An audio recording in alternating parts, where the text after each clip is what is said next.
بسم اللہ الرحمن الرحیم۔ بسم اللہ الرحمن الرحیم۔ عزیز طلبہ کرام، السلام علیکم ورحمۃ اللہ وبرکاتہ۔ آسان علم میراث کے سلسلہ میں پچھلے سبق کے اندر ہم نے مناسخہ کے بارے میں پڑھا، جس کی تکمیل کے ساتھ ہی ہمارے سلسلے کا دوسرا حصہ مکمل ہو گیا۔ اب ہم اس سبق سے اپنے سلسلے کے تیسرے حصے کو شروع کر رہے ہیں، جس کے اندر ہم ذوی الارحام اور اس کے چاروں اصناف کے قواعد کے بارے میں پڑھیں گے۔ ذوی الارحام کا جو لفظ ہے، اس کے اندر ارحام یہ رحم کی جمع ہے، اور رحم کا معنی ہوتا ہے بچہ دانی، یعنی عورت کے پیٹ کے اندر وہ جگہ کہ جہاں پر بچہ پرورش پاتا ہے۔ اس کا اطلاق قرابت یعنی رشتہ داری پر بھی ہوتا ہے، اور قرآن پاک کے اندر بھی یہ اس معنی کے اندر استعمال ہوا ہے۔ اللہ رب العزت کے ارشاد ہے وَاتَّقُوا اللَّهَ الَّذِي تَسَاءَلُونَ بِهِ وَالْأَرْحَامَ، کہ ڈرو اللہ سے کہ جس کے ذریعے سے اور رشتہ داریوں کے ذریعے سے تم آپس میں سوال کرتے ہو۔ اسی طرح حدیث میں آپ صلی اللہ علیہ وسلم نے فرمایا من احب ان یبسط له فی رزقہ وینسى له فی اجلہ فلیصل رحمہ، جو اس بات کو پسند کرے کہ اس کے رزق کے اندر وسعت کر دی جائے اور اس کے وقت موت کو مؤخر کر دیا جائے، تو وہ صلہ رحمی کرے۔ تو یہاں پر یہ لفظ رحم استعمال ہوا ہے، اسی طرح رشتہ داری کے معنی کے اندر۔ تو اب ہم ذو الارحام کی تعریف یہ کریں گے کہ ہر وہ رشتہ دار جو نہ صاحب فرض ہو اور نہ عصبہ ہو، تو وہ ذو الرحم شمار ہوگا، جیسے خالہ ہو گئی، پھوپھی ہو گئی، ماموں ہو گیا، بھانجا ہو گیا، نواسہ ہو گیا، کہ یہ سب ایسے میت کے رشتہ دار ہیں کہ ان میں سے نہ تو کوئی صاحب فرض ہے اور نہ ہی کوئی عصب ہے۔ تو اگر میت کے اصحاب الفروض میں سے بھی کوئی نہ ہو، عصبات میں سے بھی کوئی نہ ہو، تو پھر اس صورت میں ہم ان ذوی الارحام میں سے جو موجود ہو تو قاعدے اور ضابطے کے مطابق ہم ان کو وارث بنائیں گے۔ دوستو، ذوی الارحام کی توریث اور عدم توریث کے حوالے سے صحابہ رضوان اللہ تعالی علیہم اجمعین میں اختلاف پایا جاتا تھا۔ جمہور صحابہ اور تابعین، جن میں حضرت عمر فاروق، حضرت علی کرم اللہ وجہہ، حضرت عبداللہ ابن مسعود اور حضرت عبداللہ ابن عباس رضی اللہ عنہم جیسے بڑے صحابہ بھی شامل ہیں، وہ ذوی الارحام کی توریث کے قائل تھے، اور اسی رائے کو ائمہ اربعہ میں سے امام اعظم ابو حنیفہ اور امام احمد بن حنبل رحمۃ اللہ علیہ نے لیا۔ تو ان حضرات کے نزدیک ذوی الارحام وارث ہوں گے جب میت کے اصحاب الفروض اور عصبات نہ ہوں، اور ان کے مقابلے میں صحابہ میں سے حضرت زید بن ثابت رضی اللہ تعالیٰ عنہ اور تابعین میں سے سعید بن المسیب، سعید بن جبیر اور امام اوزاعی، ابو ثور اور داؤد علی الظاہری اور ابن جریر الطبری، یہ حضرات اس بات کے قائل تھے کہ اگر میت کے اصحاب الفرائض میں سے بھی کوئی نہ ہو اور اسی طرح عصبات میں سے بھی کوئی نہ ہو، تو ہم مال کو بیت المال میں جمع کر دیں گے اور باقی اور کسی رشتہ دار کے درمیان تقسیم نہیں کریں گے۔ اسی رائے کو ائمہ اربعہ میں سے امام شافعی اور امام مالک رحمۃ اللہ علیہ نے لیا ہے۔ حضرت زید بن ثابت رضی اللہ تعالیٰ عنہ اور ان کے متبعین نے مندرجہ ذیل چیزوں سے استدلال کیا ہے۔ نمبر 1 کہ قرآن پاک کے اندر اللہ رب العزت نے اصحاب الفرائض اور عصبات کے حصص کو ذکر کیا، لیکن اللہ رب العزت نے ذوی الارحام کے بارے میں کچھ بھی بیان نہیں کیا، تو اگر ان کا کوئی حق ہوتا تو اللہ رب العزت ضرور بیان کرتا، کیونکہ اللہ رب العزت اپنے بارے میں خود کہتے ہیں وَمَا كَانَ رَبُّكَ نَسِيًّا، کہ تیرا رب وہ بھولنے والا نہیں ہے۔ اور اسی طرح نبی صلی اللہ علیہ وسلم نے فرمایا ان اللہ آتا لکل ذی حق حقا، کہ اللہ نے ہر حقدار کو اس کا حق دیا ہے۔ تو اگر ذوی الارحام کا حق ہوتا تو قرآن پاک اس کو ضرور بیان کرتا، تو قرآن پاک کا نہ بیان کرنا یہ اس بات کی دلیل ہے کہ ذوی الارحام کا وراثت میں کوئی حصہ نہیں ہے۔ اگر میت کے اصحاب الفرائض اور عصبات میں سے کوئی نہیں ہوگا تو ہم مال بیت المال کے اندر جمع کر دیں گے۔ جمہور کی طرف سے اس کے دو جواب دیے گئے ہیں۔ نمبر ایک کہ اگر قرآن پاک کے اندر کسی چیز کا ذکر نہ ہو تو اس سے اس کا نہ ہونا لازم نہیں آتا، اور اسی طرح قرآن پاک کے اندر ٹھیک ہے ذوی الارحام کا صریح ذکر تو نہیں ہے، لیکن طبعاً اور ضمناً ذکر پایا جاتا ہے، جیسا کہ جب ہم توریث کے دلائل بیان کریں گے تو اس کے اندر واضح کریں گے۔ دوسری دلیل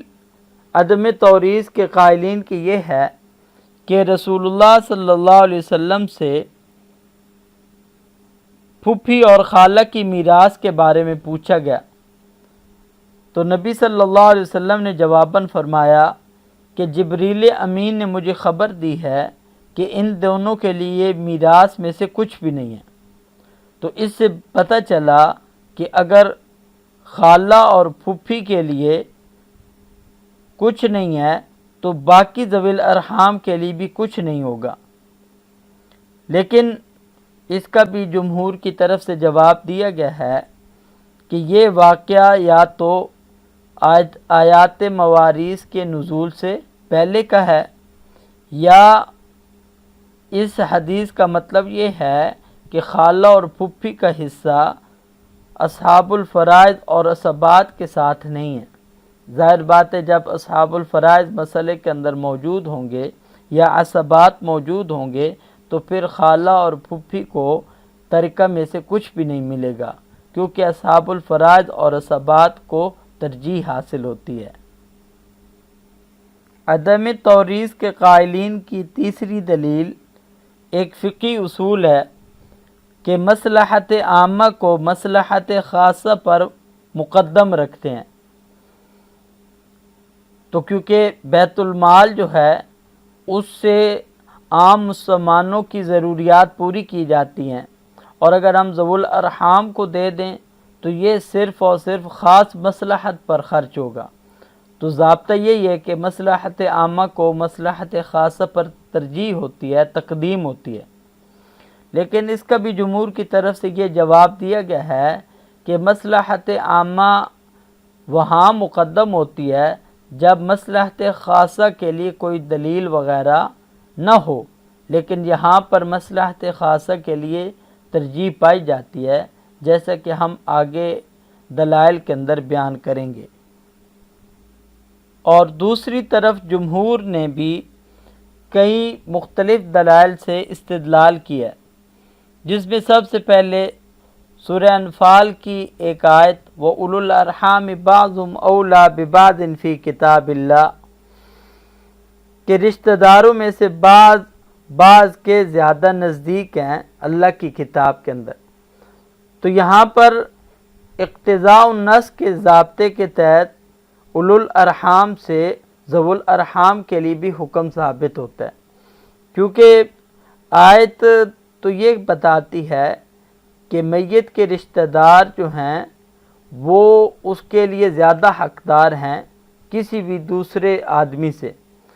تو وہ کوئی بھی رشتہ دار ہوں، اگر صاحب فرض ہے تو وہ حقدار ہوگا، اگر عصبہ ہے تو وہ حقدار ہوگا،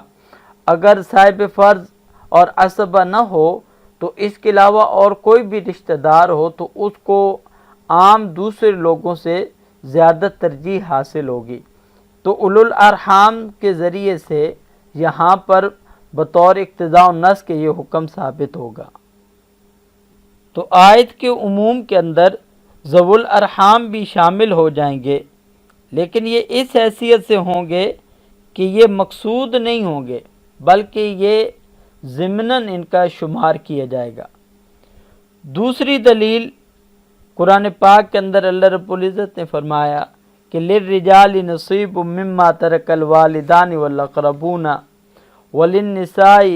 نصیب مما ترک الوالدان والاقربون مما قل منه او کثر نصیبا مفروضا۔ تو یہاں پر بھی اللہ رب العزت نے فرمایا کہ مردوں اور عورتوں کے لیے ان کے والدین اور ان کے رشتہ داروں کے ترکہ میں سے حصہ ہے، چاہے ترکہ تھوڑا ہو یا کہ زیادہ، اس میں سے ہر ایک کے لیے متعین حصہ ہے۔ تو یہاں پر والدان والاقربون، تو اقربون بھی عام ہے، یہ جیسے اصحاب الفرائض اور عصبات کو شامل ہے، اسی طرح یہ اقتضاء النص کے طور پر ذوی الارحام کو بھی شامل ہے۔ تو گویا اس آیت کے عموم سے بھی ذوی الارحام کے لیے حکم ثابت ہوتا ہے۔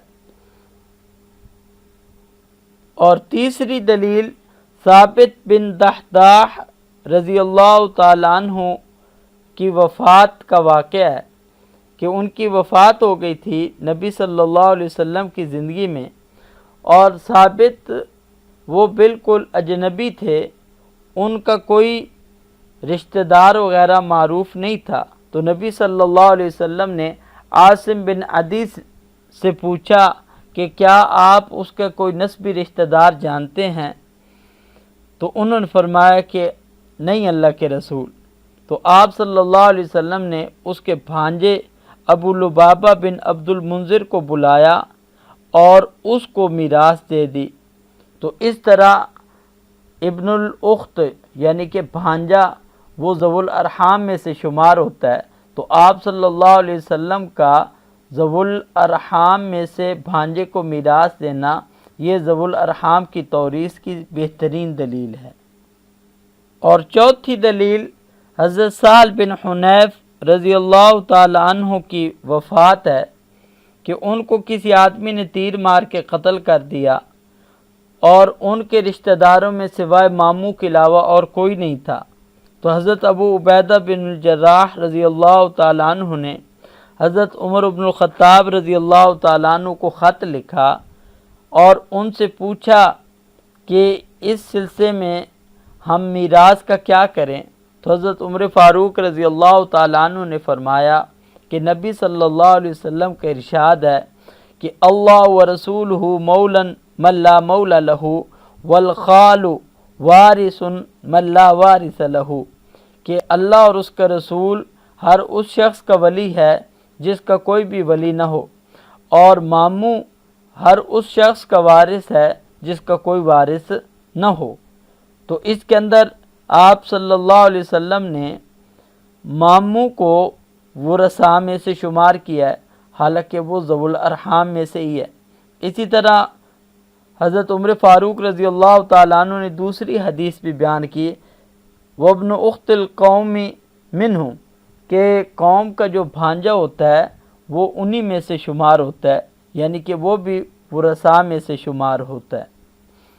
اور پانچویں دلیل حضرت عبداللہ ابن مسعود رضی اللہ تعالیٰ عنہ کا فیصلہ ہے کہ میت کے ورثاء کے اندر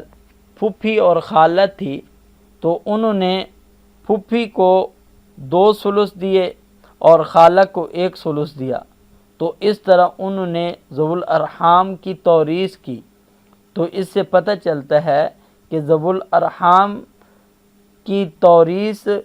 یہی ضابطہ اور قاعدہ کے موافق ہے، اور اسی کو ہم ترجیح دیں گے۔ اور چھٹی دلیل وہ ایک عقلی استدلال ہے جس میں عدم توریث کے قائلین کے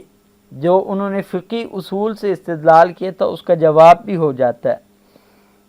کہ وہ کہتے ہیں کہ جی بیت المال کو ترجیح حاصل ہے کیونکہ وہ مصلحت عامہ کے ضمن میں آتا ہے، اور ذوی الارحام کو میراث دینا یہ مصلحت خاصہ میں آتا ہے۔ لیکن ایک اور جہت سے اگر دیکھا جائے تو میت کا بیت المال کے ساتھ جو تعلق ہے وہ صرف ایک واسطے سے، اور وہ ہے اسلام کا واسطہ، کیونکہ بیت المال بھی مسلمانوں کو ہوتا ہے اور میت بھی مسلمان ہے، جبکہ ذوی الارحام کے ساتھ میت کا واسطہ دو طرح کا ہے، ایک تو اسلام کا ہے اور دوسرے نمبر پہ قرابت اور رشتہ داری کا ہے۔ تو ظاہر بات ہے کہ جب دوہرا تعلق ہے تو اس کو ہم ترجیح دیں گے اس پر کہ جہاں پر اکیلا تعلق پایا جائے۔